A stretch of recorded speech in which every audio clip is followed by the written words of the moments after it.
Hey, it's Thomas Mulready from CoolCleveland.com, and we're here today at the Beck Center, the Beck Cafe, and we're here with Hunter Morrison. Thanks for meeting with us today, Hunter. Thanks, Tom. You are the Director of Campus Planning and Community Partnerships there at Youngstown State University. Of course, you're also former Planning Director for many years here at the City of Cleveland.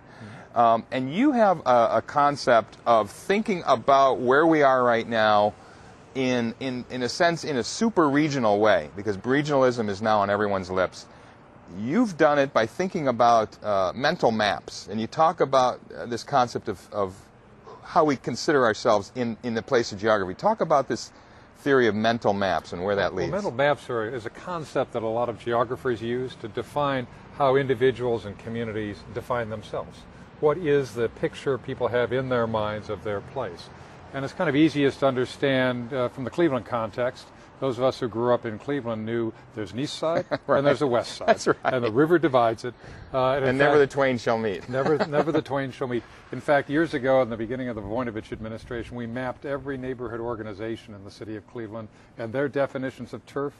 And about a dozen organizations used the Cuyahoga River as a dividing line, right. except for the Native Americans. Interesting. They did not see the river as a dividing line. No, because they naturally cluster around it. That's yeah, right. exactly. And frankly, part of this is historical, because when Moses Cleveland came out here in 1796, the Cuyahoga River was the western boundary of the fledgling United States. That's right. And across the line was Native American territory. That's right. It's only later that we created a city out of all this. That's right. Now we've gone beyond this, because now we are thinking about really this place that we live in as a region, whether it's what we call Cleveland-Akron, Youngstown. But you're looking even beyond that. You're looking at this belt that runs all the way to Pittsburgh. Talk about this new belt that we're talking about. That's right. A lot of the discussion over the last decade or so has been about growing from greater Cleveland to northeast Ohio or Neotropolis, basically the counties in the northeast corner of the state. But when you look at northeast Ohio and southwestern Pennsylvania as an economic unit, right, you begin to see that they are in fact a place. And then when you look at what's going on in other regions of the country, in the Cascadia area of Portland and Seattle, in the Piedmont area of Raleigh, Charlotte, in the megalopolis we all know about from Boston to New York to Washington, many parts of this country are thinking about themselves in this super-regional or mega-regional right. or megapolitan terminology. So geographers have actually identified these super regions, mega regions, if you will, and they're saying these share more than they're dissimilar. They have transportation that they share, they have heritage that they share, they have industries that they share. What defines this tech belt region, if you will, from Cleveland, Youngstown, including Akron, through over to Pittsburgh? Well, partly it is the fact that these two regional economies are merging. And what some of the geographers have been looking at is how regions become economically integrated, how Dallas and Fort Worth and Oklahoma City all begin to get to be one place because people commute across them. And you can see that now in northeast Ohio and to some degree into western Pennsylvania. The real pattern that they're also speaking to is that most of the growth in this country over the next 30 and 40 years, when we add another 100 million people, is going to come in about 20 of these megapolitan or large regions. Okay. We're one of them. We are one of them, but we're probably the slowest growing. We are the slowest growing of any of them in the country. At the same time, we have a lot of shared assets and shared interests. And what's bubbling up now are sort of three different platforms for that discussion, all under the broad category of tech belt. And tech belt is a term that was developed by Congressman Tim Ryan in Ohio and his counterpart in southwest Pennsylvania, Jason Altmaier, both young congressmen, saying we are really tired of referring to this as the steel belt. We're really, really tired of referring to this as the rust belt. Let's start talking about it as what it really is, which is the tech belt.